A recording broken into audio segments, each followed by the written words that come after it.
Welcome to Real World Peaceful Parenting, a podcast for parents that are tired of yelling, threatening, and punishing their kids.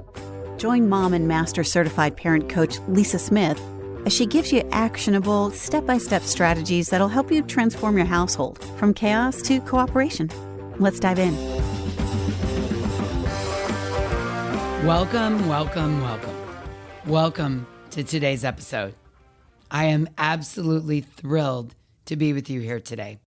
And I want to start with something that might surprise you. One of the most powerful gifts, I believe, you can give your kids isn't a perfect diet, the healthiest food, or even teaching them to love vegetables. I know you might be saying, "What, Lisa? Seriously?" Hear me out. It's something much simpler and more profound. And it's helping your kids trust their own body's hunger and fullness cues. You know, when Malcolm was little, I made a commitment that might seem radical to some people. I decided that his relationship with food and hunger would be completely different from mine. I was determined not to pass down the food struggles, the diet mentality, or the disconnection from hunger cues that I inherited.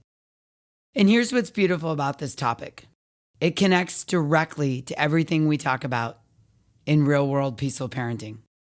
When we honor our kids' internal wisdom about hunger, you know what we're doing? We're teaching them to trust themselves. We're showing them that their body's signals matter.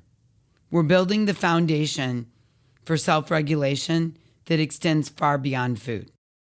So with that in mind, today I'm bringing you a conversation with my friend and colleague, Jane Pilger, who specializes in helping people heal their relationship with food and hunger. Jane reached out to talk to me because she was doing a series on hunger. And when I heard it, I told her, "Girl, I could talk about this for days." Because the truth is, your relationship with hunger begins in your childhood. And that, my friend, is exactly what we're diving into today. How the messages we give our kids about food and eating from an early age shapes their relationship with food and hunger for life. And how we can break generational cycles to raise kids who trust their bodies. Now, this conversation is going to challenge some of the ways you might be thinking about mealtime, food rules, and what it really means to nourish our kids.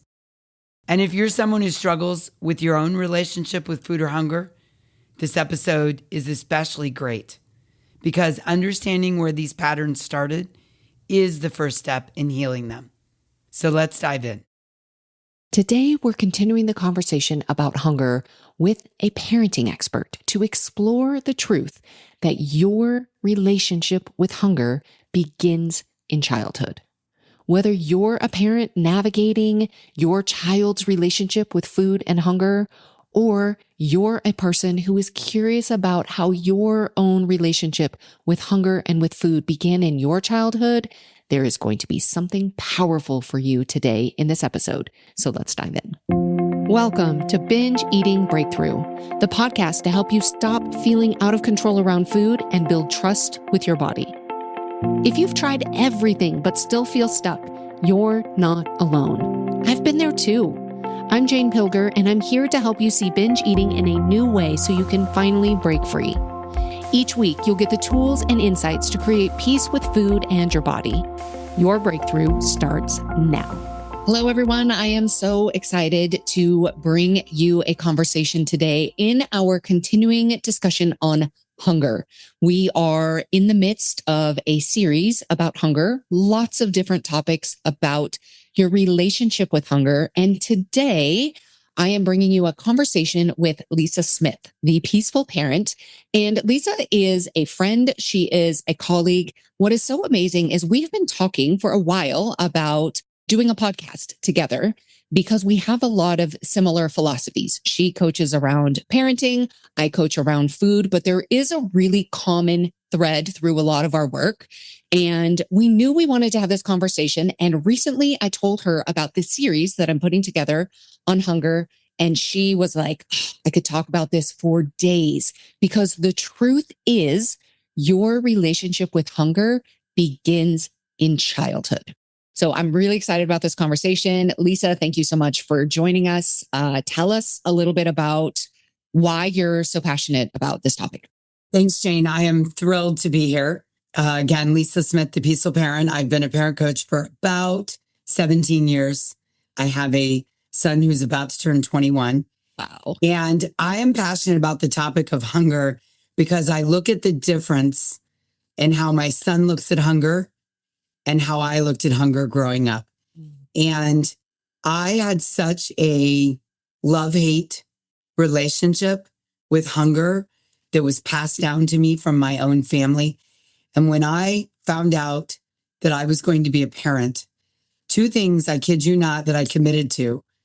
I might not have had the language back then, but one was unconditional love when he was doing his best and his worst. And two was not wiring his brain for hunger rather than letting him use his own cues in his body to tell him when he was hungry and when he was full. And I have practiced that diligently over 21 years. Wow. That's amazing. So tell me a little bit about your, like the difference, contrast the difference for me, what your relationship with hunger was like and starting in childhood and then being able to see what you did with your son and kind of what was different there. Yeah, I grew up in a family, oh my gosh, so chaotic and such low emotional intelligence.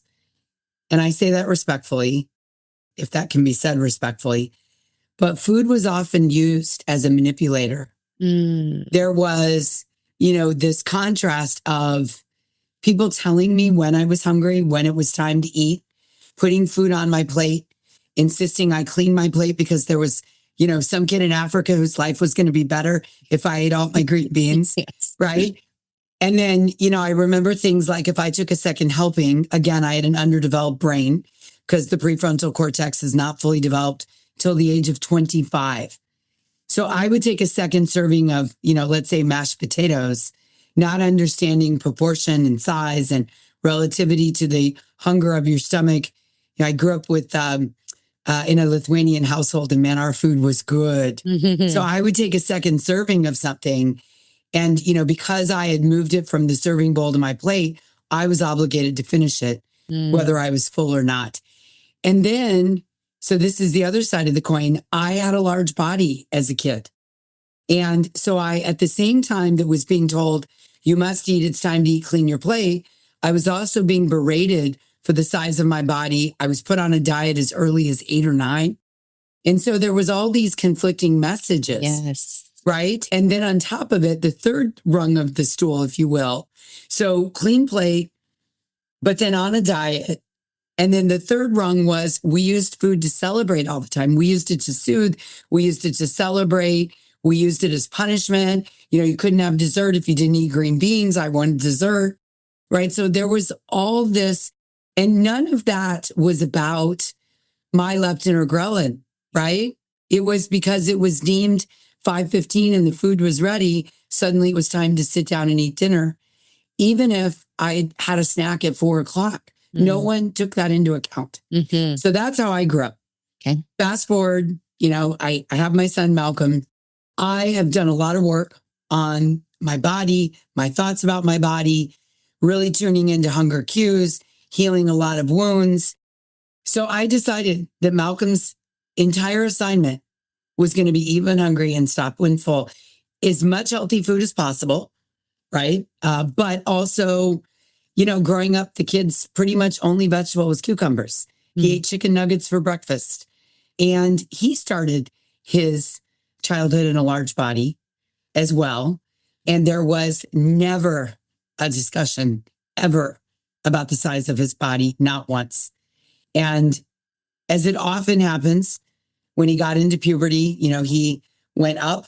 He's now a 6'5", 200-pound, healthy athlete that takes good care of his body, eats fairly well. But the thing my kid does that's so amazing, Jane, it shouldn't be that amazing in America in 2025.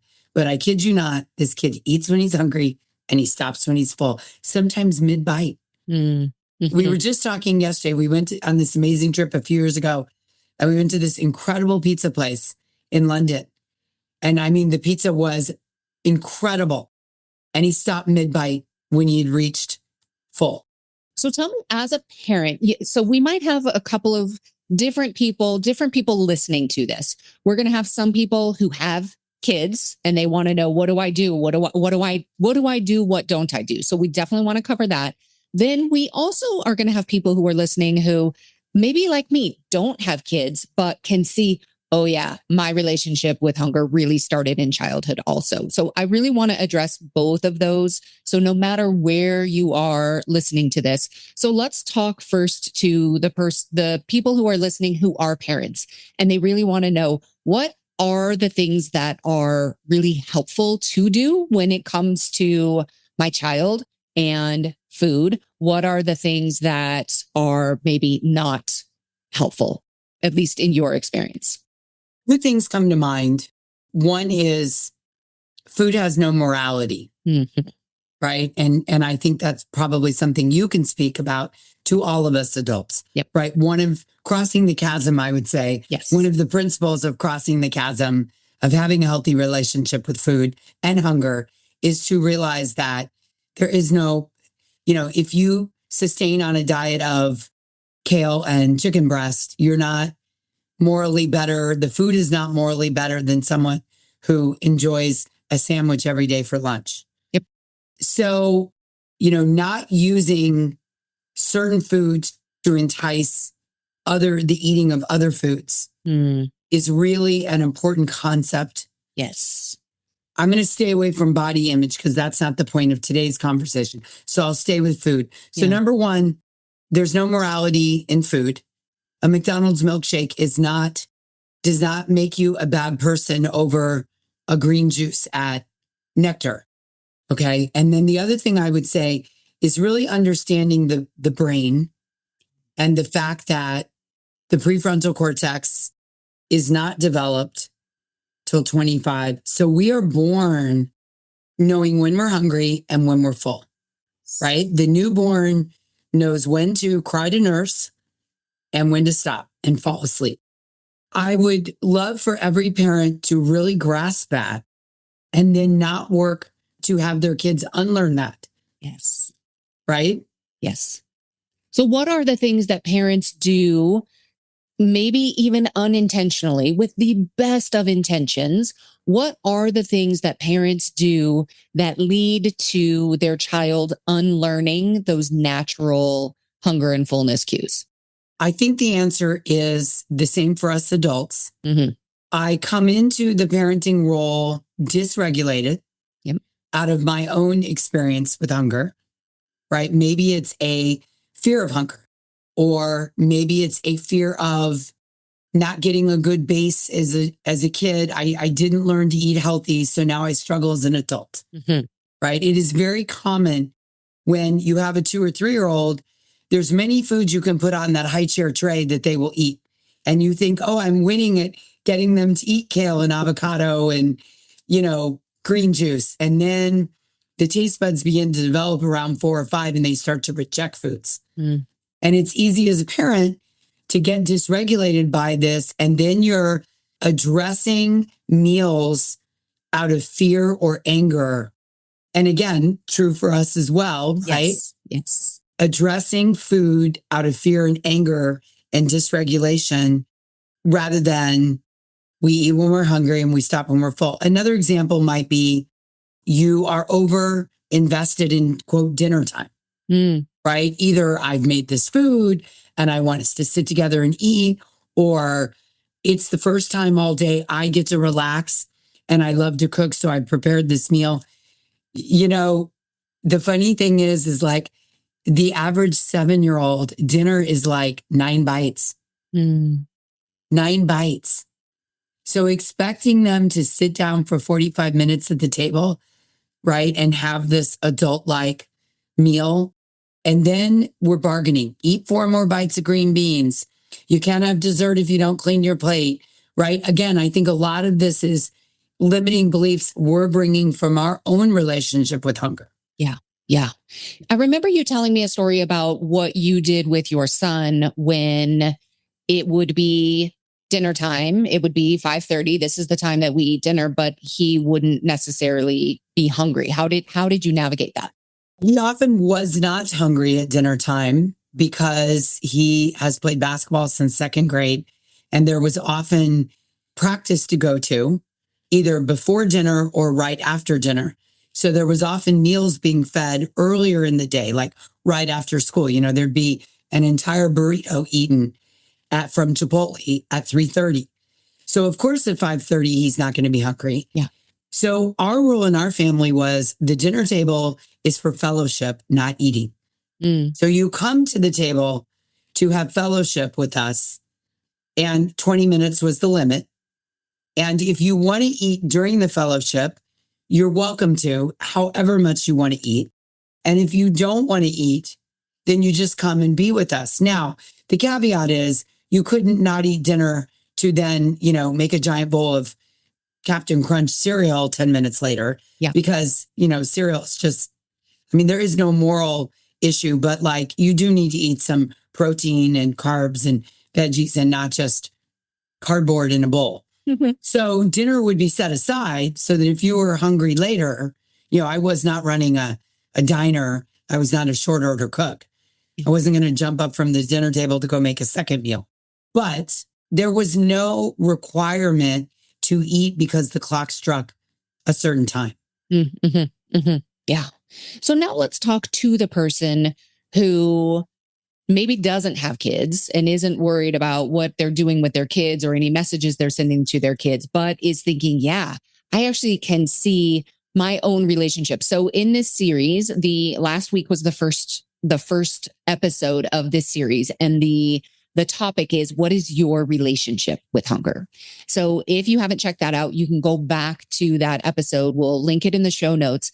And it really is an exploration about your own relationship with hunger. And what I love about bringing this episode in second is to really get curious about, where did your relationship with hunger start?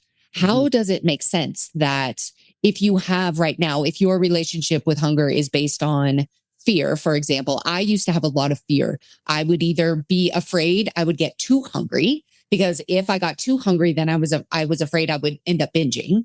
But then I also just didn't like the feeling of being hungry. So then I would think, well, I can't really handle, not only am I afraid of it, but I don't like it. It's uncomfortable. So I would pre-eat. I would have snacks with me all of the time, and I would end up eating just in case. And I didn't really even realize that I did that. It was actually, I was in intensive outpatient therapy, and we had to log our food and send it to the dietitian, and you wrote it down for the week and you submitted it, and they would give it back almost like a teacher with your grade. Like it was literally, the dietitian would write in a different color ink on your food log with comments or, like good job or whatever. And I remember one of the comments that she put on my thing was, it seems like you're doing a lot to avoid being hungry. It was like, well, I have a meeting and I don't want to get too hungry. So I ate this. I ate this so that I wouldn't get too hungry. I ate this. And I really wasn't even allowing myself to get hungry. But then once I realized, oh, okay, hunger isn't something to be afraid of, I swung to the other extreme. And then I was pushing hunger, like, oh, I don't need to eat. This will just go away. Look, I can wait until whatever time to even eat my first meal. Look how many hours I can go without eating. Oh, look, I'm whatever the things I was thinking. And I literally went to the other extreme. And so it was really interesting for me to kind of look back and see all of that. I can so relate to that, Jane. And, one of the reasons that I'm able to feel so solid as a parent and a parent coach about hunger is because I had to do my own healing. Yeah. And like you, I would pre-eat. I was fearful of hunger. Yeah. I don't think I had ever experienced hunger, but I was afraid of this thing called hunger, even though I didn't know what it was. Mm-hmm. And I remember someone said to me, hunger is not an emergency. And I was like, whoa, wait a minute. It was like a needle across the record. What? And, you have these moments in your life where people make these statements and it's like the shutter clicking on a camera, right? And that was one for me because here's what I did. I was like you, I would pre-eat. But in addition to that, I listened to other people. Yes. So let's, because of how I was raised, people were always telling me things like, you're hungry, eat, clean your plate. This is a good food. This is a bad food. Now you should diet. As a diet, you should only eat cucumber and boiled chicken. Or now, even though you're on a diet, now we're going to go out and celebrate and, have a burger and French fries. But it's okay to celebrate, even though I put you on a diet last week because now I want to celebrate. Yes. Right. So then I grew up as someone that always wanted or that always needed others to tell me, now it's time to eat. Now you're hungry. I remember when I first started dating my husband, I actually was in relatively healthy, good shape. I had a pretty good relationship with my body, but he was always telling me like, let's go for burgers. Let's go for pizza. Let's go. Or we'd get to a restaurant and he'd say, let's have an appetizer. And I'd say, okay. And it wasn't that it was wrong of him to say it. It was that I never checked in with myself and ever once said like, okay, fried mozzarella sticks sound amazing, but how hungry are you? And are you going to order an entree? And how much capacity do you think you have? Do you want to leave here so stuffed you can't move? Or do you want to, so I had to learn to tune in inward instead of outward. And then I could teach other people this. Yes, absolutely. And look at every diet we've been on, every diet that is out there, especially the older ones, but even some of them now, they would tell you, not only would they tell you what to eat, but they would tell you when to eat. At this time, eat this. This many hours later, eat this. Stop eating at this time. Only eat between these windows. And so there's so much of that external telling us what to do that now, I mean, I just can't tell you how many people come to me with I don't trust myself. And as much as if they have a memory of eating, kind of that natural relationship with food when they were much younger, it's so far away that it just feels like it's not even possible. But I want every human to know it is a skill you were born with, a trait you were born with, and you absolutely can retrain it. Now, if we're stuck in fear and we even just believing I don't trust myself, that right there, you're really closing the door to the opportunity, to the possibility that you could one day, with time, with consistency, with tuning in, you could develop that trust. But it's like, nope, based on my past, based on my history, based on everything I know, I just don't. Like, period, end of story. And if that is what you take with you, that is what you'll create. But yes, and I would say it to support you, Jane. I'm in love with confirmation bias, not in a good way, but like I study it. I'm quite a student. I feel like I have a PhD in confirmation bias. So to your point, if you continue to confirm, I don't in the present. Yes. I don't trust myself. Yes. Right? Yes. Then you don't trust yourself and there's no opportunity. Right? It's like you put into Google, I don't trust myself. And all Google shows you is a search of why you shouldn't trust yourself. Right.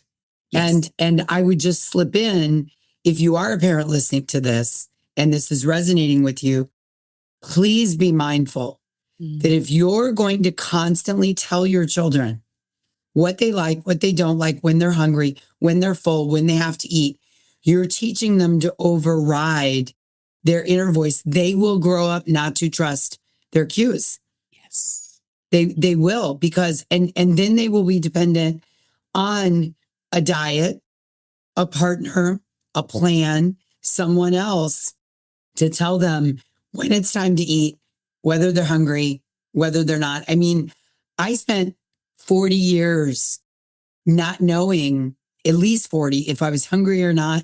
Did I want to eat? If someone said, let's go to lunch, I'll meet you at such and such for lunch, I showed up and ate a meal.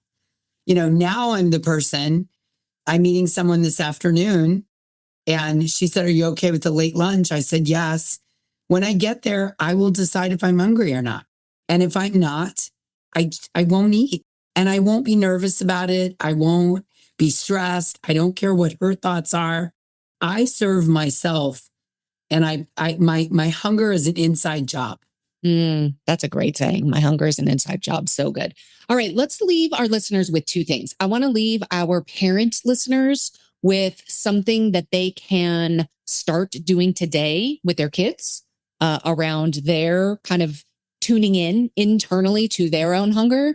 And then we can also leave our non-parent listeners with something that they can really think about today and start working on today with your own relationship with hunger. So let's start with our parent listeners.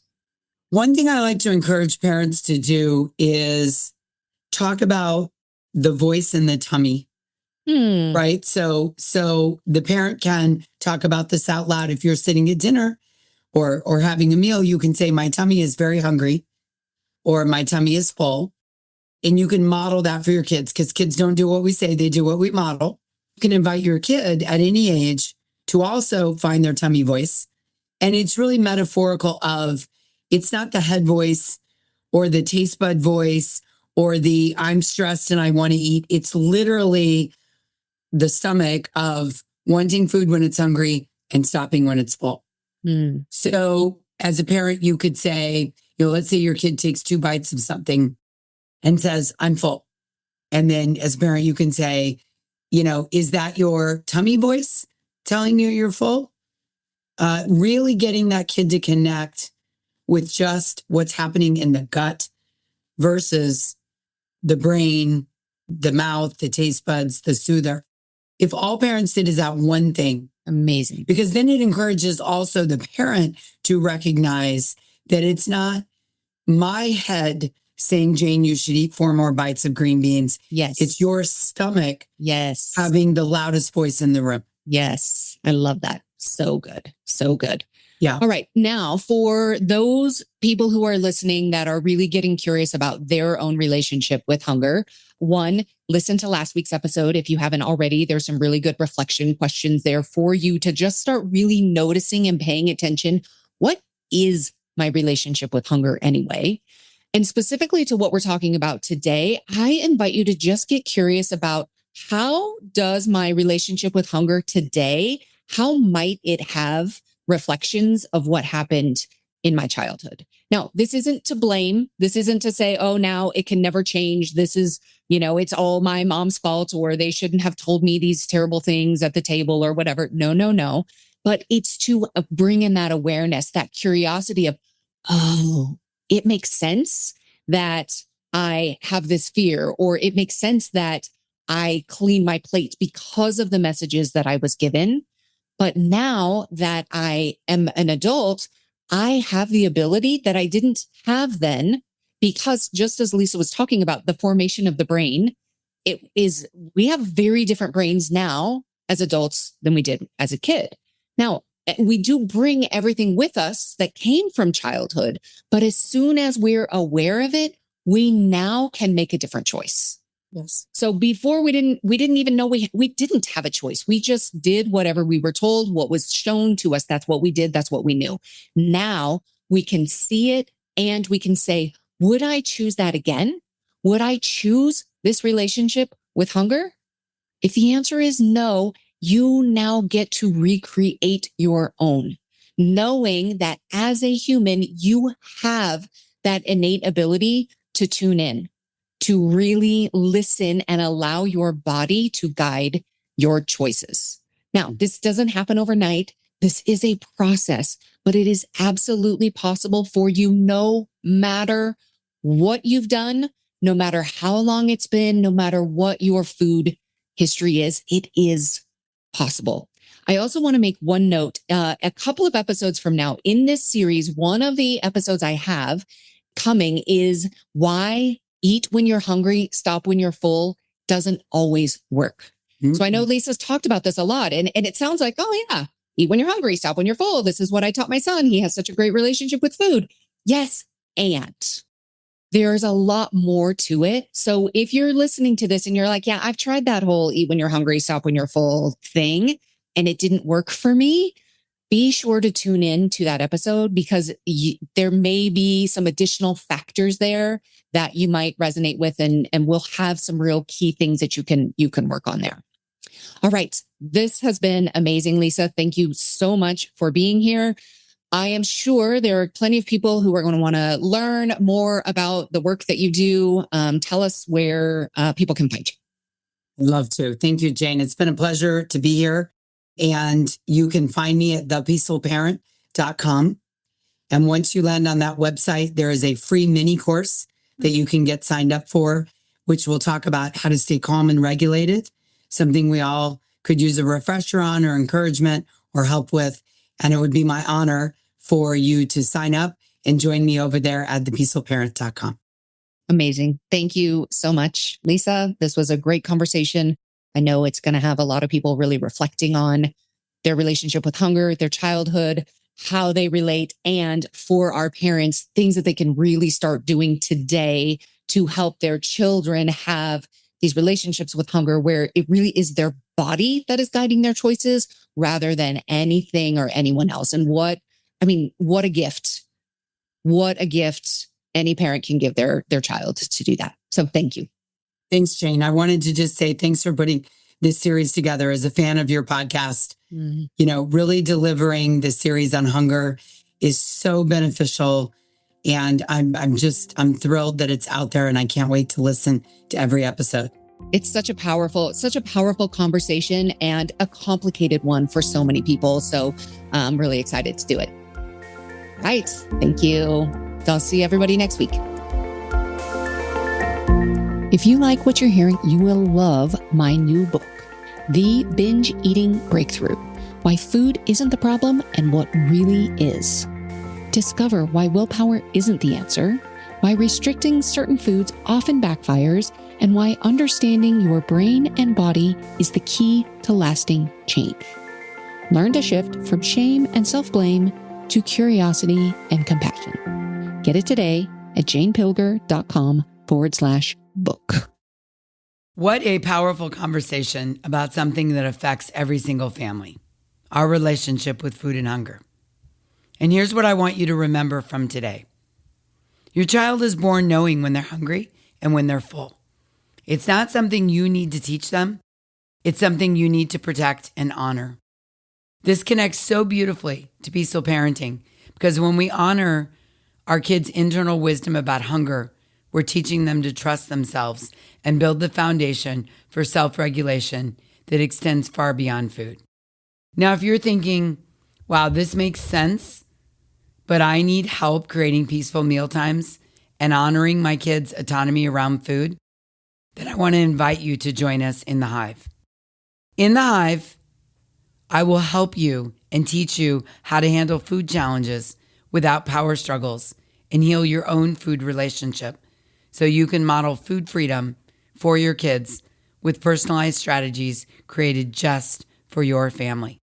So if this speaks to you, I want you to run, not walk, but run to thehivecoaching.com to join our community of parents who are breaking generational cycles and raising kids who trust their bodies.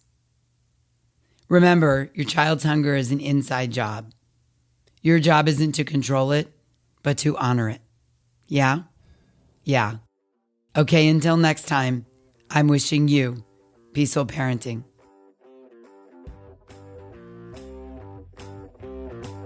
Thanks for listening to Real World Peaceful Parenting. If you want more info on how you can transform your parenting, visit thepeacefulparent.com. See you soon.